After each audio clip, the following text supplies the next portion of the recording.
రాయదుర్గం నియోజకవర్గం కనేకల్ మండలం రాష్ట్ర భవిష్యత్ కోసమే ఎన్డీఏ కూటమితో జతకట్టాం. మొదటి సంతకం మెగా డిఎస్సీ పైనే టీడీపీ అధినేత చంద్రబాబు నాయుడు.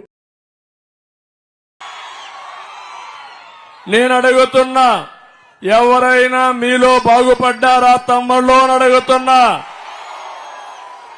ఈ రాయలసీమ మాట్లాడితే రాయలసీమ గురించి మాట్లాడతాడు.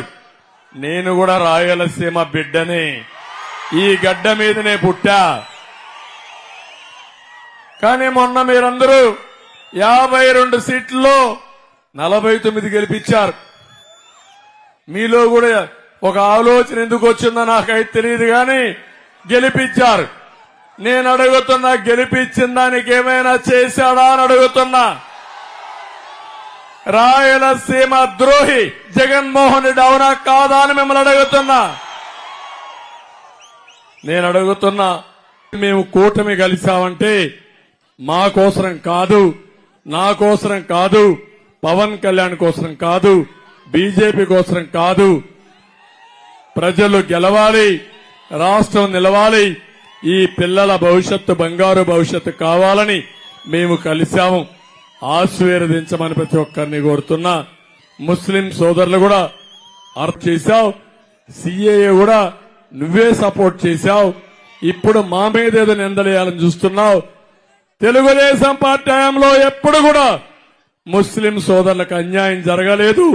గుర్తుపెట్టుకోమని మరొక్కసారి ముస్లిం ఉద్యోగాలు మొట్టమొదటిసారిగా నేను వస్తాను. మొదటి సంతకం మెగా డిఎస్సీ పైనే పెడతాను. ఎన్ని టీచర్ పోస్టుల అవకాశం, పిల్లల భద్రత కోసరం, భవిష్యత్తు కోసరం, మీ భవిష్యత్తు కోసరం ఇక్కడుండే 2 అభ్యర్థులు సైకిల్ గుర్తు మీద ఉన్నారు. ఒకటి అంబికా లక్ష్మీనారాయణ ఎంపీ అభ్యర్థి, 2 కాలువ శ్రీనివాసులు ఎమ్మెల్యే అభ్యర్థి.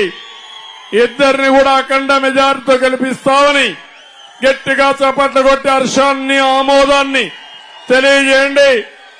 వాళ్ళ గెలుపు మీ గెలుపు, వాళ్ళ గెలుపు ఈ రాష్ట్ర భవిష్యత్తుకు నాంది.